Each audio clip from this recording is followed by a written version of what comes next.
Evolution of the Beast podcast. We have another awesome episode for you guys. Today we are going to be touching on how to set up realistic goals to stay motivated. And we're also going to touch a little bit on motivation and discipline, guys, because I think people get it twisted that we're always motivated. You know, sometimes I walk in here and I'm like, I do not want to train today. I'm tired. I'm out of it. Like, I had a rough night last night. I didn't sleep good. I got a ton of client work I got to get done. That's where discipline comes into play, and that's what's going to set you up to be extremely successful. So we're just going to kind of touch on a little bit of things that we do as far as staying disciplined versus motivation. Maybe just give you a few examples of kind of things that you like to do to stay in that discipline mindset versus... The discipline versus motivation, I mean, really, it's all about, it comes a lot down to your routine. So sticking to your routine, I wake up at 5, I do my cardio, and then I do my posing, then I'm going through client files, and then I'm packing my bag and I'm coming to the gym. But it really comes down to when that alarm clock goes off, and I'm like, I really don't want to do this. It's just... that mindset, I don't really know how to explain it, but it's that mindset that I know I have to do this. Yep. I'm not motivated, but I have to, and that just pushes me through the day. Yep. And this kind of, carries off of our last episode about setting up a good routine and how that can be very beneficial for discipline versus motivation. Because you wake up and you're not feeling very motivated for that day. You don't really want to go through your day. But if you just have those steps and sequences that you go through every day, that kind of gets you in the mood to get your day going and be productive, kind of like what Nate just said. You start your day off winning, you're going to end your day winning. You're going to win every single day, right? One of the things I do, and this might sound cheesy, but I'm getting ready in the morning. I go through my morning routine, kind of like what you just talked about. And one of the things I do, I look myself in the mirror in my bathroom and I say, I'm going to make today my bitch. Every single time. And at the end of the day, I'm brushing my teeth. I'm like, damn, I made today my bitch. Oh, yeah. Every single day, that's my goal, is to win the day, kill the day, whatever's in front of me, whatever tasks I have on my to-do list, like we talked about, writing those down before you go to bed. I knock out every single one of them, and I feel so fucking good, and it sets the tone for the next day. Because whenever I have a really productive day like that, and I won all my variables, and I feel good, even if I woke up that morning and I wasn't exactly motivated, but I made myself do it anyways, there's a lot of mental gain you get from that, man, being able to go through your day and do things that you hate, but do it like you love them. And the more you do it, the easier the discipline comes. Yeah. And there's going to be those days where, you're having a rough time. It's not always perfect world scenarios, man. Shit comes up, bad shit happens in life all the time. And it just that's where you kind of fall out of discipline of like, I'm going to do this because this is how my day is. One thing that helps me being so busy is having everything on my calendar, having it there, and I get the calendar notifications, and it's just one of those things where it's like, it's non-negotiable. It's on my calendar, and that's one of the things I think you need to take seriously is if you put it on your calendar, it's a non-negotiable. It happens today. Right. You have to get it done. Like, today is the only day. This is the deadline. You have to do this, and you have to do this now. The to-do list can be spread out, but like you said, the calendar, It's there today. It's done. Yep. Every Sunday I get here an hour before I train my first client, and I sit down and go through my schedule. I text all my people, and I do my personal stuff on my calendar as well. So it's all laid out for the week, and it usually takes me anywhere from 30 to 60 minutes, depending on how long it takes some of my clients to get back to me, or how I gotta rearrange things. Sometimes it can kind of even bleed over into the rest of the day, because I'm kind of trying to figure out how to move everything around and make it fit for the week. But once I get it there, it's like, all right, this is locked in. Tomorrow it starts, and I try to win every single day and hit all those on my schedule. And I think that helps me tremendously. So I think that anyone, really beginner or advanced, needs to have a schedule of some kind. Whether it's personal, business, whatever, just so we can fit everything in, and then just be good at time managing, man. I mean, that now you're getting busy, so you see every second of the day counts. I say that all the time. You'll hear me say it, every second counts, every day counts. So, if you're not hitting everything that you need to for that day, you're setting yourself back in the long run. And I use the calendar as well, and it has the default 30-minute reminder. Yep. I set mine for an hour, so it gives me an hour to mentally prepare. Okay, this is gonna get done. Yep. I think one of the big things that's helped me too is just setting my phone down. Now I'm always on my phone, so you guys see this. You're like, damn, he's a hypocrite. What I mean by that is all my like personal shit. I don't like anytime I'm on my phone, it's something business related. Like I'm not just scrolling on Instagram. I'm not just like replying to people for the fun of it. It's like okay, like I'm in business mode. Like in my business hours, it's like all business stuff. I don't really like we've talked about. We tell our girls like, hey, like I'm gonna be training from this time to this time. Like don't call me like this is my time. Like I want to like focus on me. And we still get texts. And if it's important, obviously I tell my wife, I'm like, please call me if it's important. But if it's not, it's something that can wait. This is my dedicated time to myself and my goals. I get to invest in those. And obviously investing in you too since you're a client, but like that's our time. Like me and you, just me and you to train, get better, and like win that day as far as our goals go. And then we get back into coach trainer mindset right after that ends. But all the personal stuff I leave for other days, other hours, and just try to be like locked in, essentially, no distractions, right? That helps me tremendously as far as staying disciplined. Because I see people just mindlessly scrolling on their phone and they just waste a lot of time. It can be really hard to time manage like that.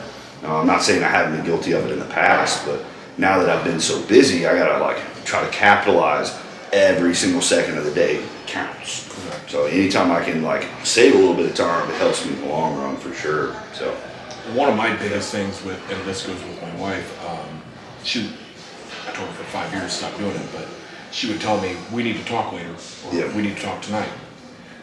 Don't mess up my routine and my flow. Yeah. Just wait till tonight when I'm home. Don't make me.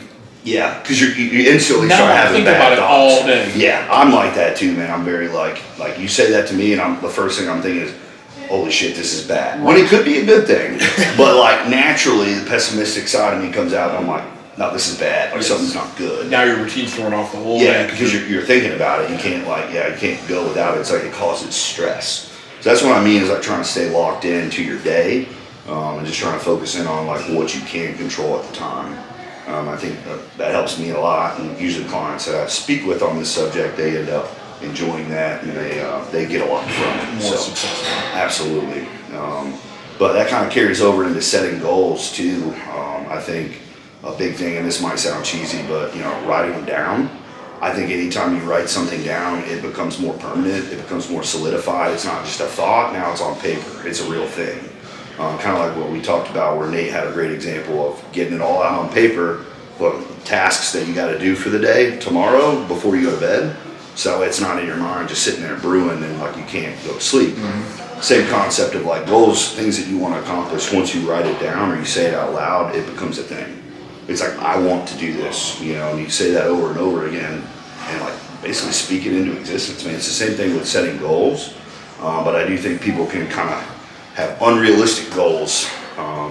So what's one thing that you, I guess, how do you help your clients set realistic goals? Like, what's your approach there as far as like, hey, like, I think this would be a good like baby step. I'm all about, I say it all the time. We crawl, we walk, then we run. So I'm thinking like mini goals on the way to our ultimate goal. I think that kind of helps them get in a good mindset of like, okay, like I won this, I won this, I won this, and they're just winning all the way until they get to that big goal that they have. Right. You know what I mean? So. And it's like you said last week about every time you can check mark off one, it's like bam. Mm-hmm. Now I'm more motivated. But I think the two biggest ones that I run into are going to be unrealistic weight loss goals from the get-go. Mm-hmm. So I'll, like you said, explain to them into the baby steps, because a lot of times the scale isn't going to go down at first. Yep. When you have someone that's completely fresh to this, they're going to pack on lean mass, and it's going to come on quick. Yeah. Now, yes, that will lead to weight loss later as the lean mass is burning more calories in the day, but when the scale goes up and they start getting confused, setting the standard for that and letting them know, you're going to pack on muscle first. The scale might not go down. It might just kind of balance. It might go up a little. And then the other one is, the biggest one is I want to bench 300. Yeah. Okay, well, that might take a year. Yeah. So let's work on the program and let's take the baby steps, like you said, into hypertrophy, strength training, endurance, and go through all the phases instead of, okay, we're just going to focus on the next 3 months. I'm going to power lift every single day. Yeah. That's not how it works. Yeah, I think setting those little goals for them to kind of be successful along the way is going to be very beneficial. Now, I always say, using the bench example here, it's like, do you want to look like you can move a mountain or actually be able to move a mountain? Because, like, you know, with what we do, especially like if you're going for a look, it's like, it doesn't really matter what you can actually bench, but it's just my 2 cents. Like, yeah, I want to be strong. Like, it's cool to be strong, but like, I don't get any points on stage for having a max bench of 300 pounds. You know, it's all about look. Like, if I only touch 135 pounds, but I'm fucking huge and I look like Jay Cutler, who fucking cares? Right. It's like, well, this dude looks like he's fucking strong. Look at him, he's a fucking mountain. Like, he is a mountain. You know what I mean? It's like, who cares how much you can bench? But guys they definitely get fixated on that shit. Everywhere I go with my wife, there's some like older guy there. He asked me that. He's just like, man, you work out. I've gotten to the point now where I'll mess with people.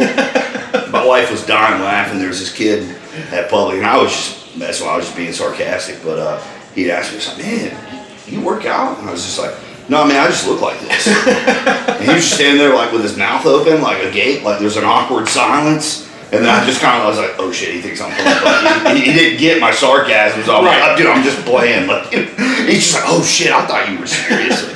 So I think it's funny to like mess with people like that. I just feel like from the outside looking in, people definitely get skewed, like I guess opinion, and they don't really know like what we actually do, or like they have those like, I guess thoughts of like how we are, but they don't really know how we are exactly, or they think there's like some secret to it. There's this one lady, one time we were in, I think we were grocery shopping at, it was either Kroger or Publix, I can't remember. But I was getting water, and they were out of the gallon waters that I normally get. They had, they were out of either spring water, they were out of pretty much everything. This was like a few years ago, but like they were short supply on everything. And they only had distilled water.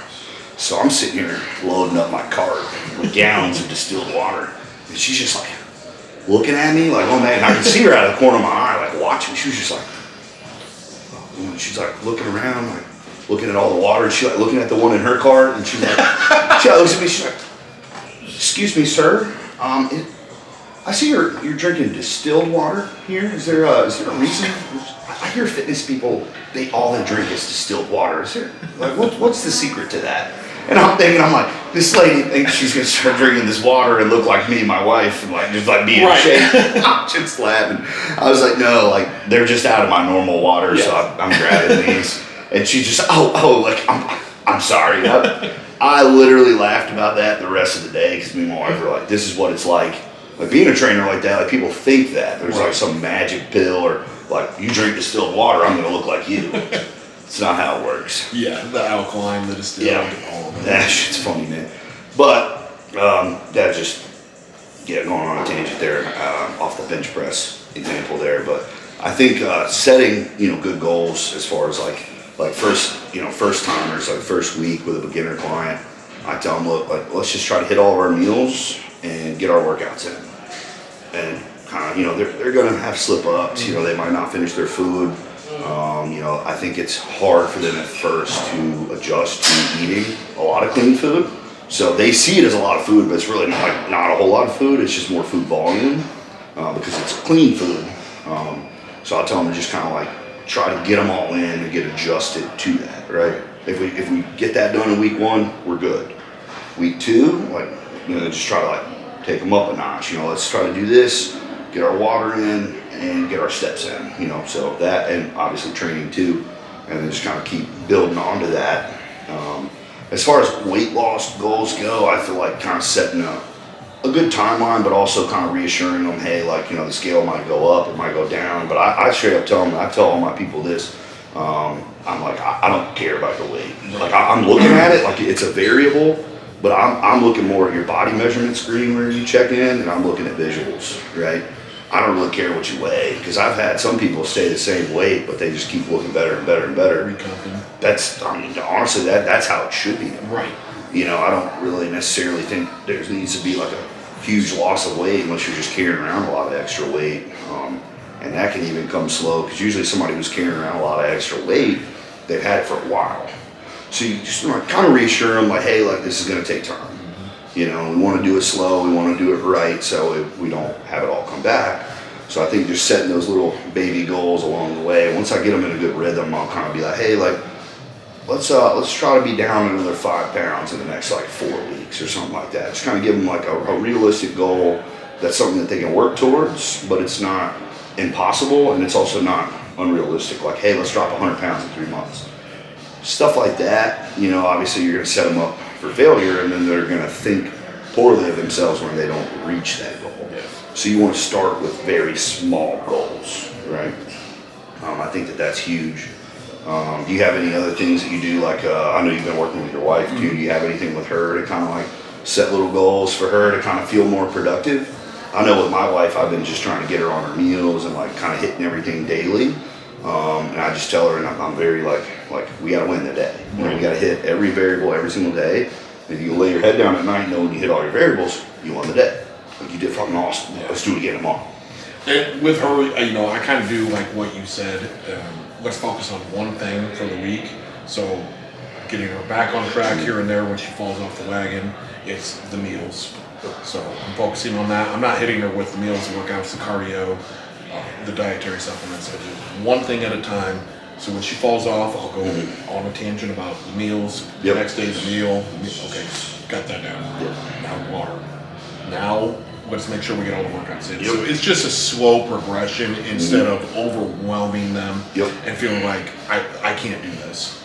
Yeah, and that's why if I got a beginner client, I start with the very, very, very basics with everything, especially like even health supplements and stuff. I don't want to overwhelm them and they have to spend a bunch of money on stuff up front. They have to remember, oh man, like how am I going to remember to take all these? Another thing that I'll do is kind of like give them tips and tricks on how to like make it easier, kind of flow throughout your day a little bit better, how to be prepared, things like that. Me and my wife are actually going to do a video, like kind of just giving out some of the secrets that we teach our clients, client exclusive, but just kind of help them along to kind of not feel so overwhelmed. Because a lot of it, you know, you hit them with a lot of information at once that they're brand new to. It's a lifestyle change and they have no idea what the fuck they're doing. It can be pretty overwhelming. You know, it's like walking into a college class and like you're the only student there that has no idea what the professor's talking about. What did I get myself into? Yes, and like we're trying to eliminate that factor so they're not so overwhelmed. They're like, oh shit, like this is pretty easy. Like this is not hard. Like I just gotta follow this, and this. Right. So I think anything you can do to kind of like make that easier for the client, they're gonna be more successful. You've heard me say this, I'm sure everybody else has, but it's all about setting them up in that positive environment for them to thrive in. And if you're not doing that, then you're not coaching them very well. You know, it's like there's more to it than just, you know, sending out diets and training programs. You got to be there, obviously, to answer questions and kind of provide what you can. So I think that is very important. And I think, like I said, writing things down. We're big on a logbook, or I'm also big on writing your goals down. Me and my wife do every year before the new year starts. So we have goals for the year and things that we want to accomplish. So whenever we hit it, it's like, damn, I wrote this on paper and I fucking did it. And it makes you feel good. Right. You know what I mean? So I think that is a awesome way to just kind of, you know, feed that productive mindset too. So. And it's more motivation every time you check mark it off. Yeah. Now I want the next one. Yeah, absolutely. Kind of making them hungry for it, right? They're like, oh man, I can't wait to do this again tomorrow. Like, I had a great day, I'm going to do it again tomorrow. So I think a lot of it's just kind of pushing them into that mindset and making them enjoy it too. Like kind of setting up an environment that's positive, but they can also enjoy it. So, do you have any other tips on like setting up, I guess, goals, like how you would go about it with a client, like explaining it to a client or kind of helping them set it up? I really don't. Yeah. Just the way that. That's pretty. I mean, honestly, that's pretty much. I thought we kind of. Yeah, I think we kind of. I was just kind of circling back around to you. So I'm like, I don't really have anything else. I think I that's perfect right there. I think as far as you know, setting goals, and that's why I love logbook, because I think them seeing those numbers go up makes them feel good too. Because everybody gets fixated on numbers, and a lot of the times it's the scale number. But like we see our numbers going up in the gym, and we see our waist coming down, our arms and legs going up. It's like, okay, all right, that creates a positive environment for them. So I think just kind of showing them progress along the way will kind of help with motivation too. And obviously, whenever motivation's not high, we rely on discipline guys. So if you think me and him are motivated all the time, we're We're not. Definitely not. But it does also help to have a friend who sometimes I might not be motivated, but he is. Energy is very contagious, guys. If his energy's high, it's going to pick mine up, and vice versa. I came here today, I was feeling good. Remember I said that? And like, I always try to be the energy in every situation, but sometimes I can't be. So how you are, affects everyone. So I always try to keep that in mind. It's like my energy, it either like makes or breaks the scenario or the group of people that I'm in. So I'm always trying to like feed that energy, be the energy. So, but yeah, man, I think that's some good tips and tricks. So we appreciate you guys for watching. Check us out next time. Let us know if you guys want to see anything specific. Thank you. Thanks, guys.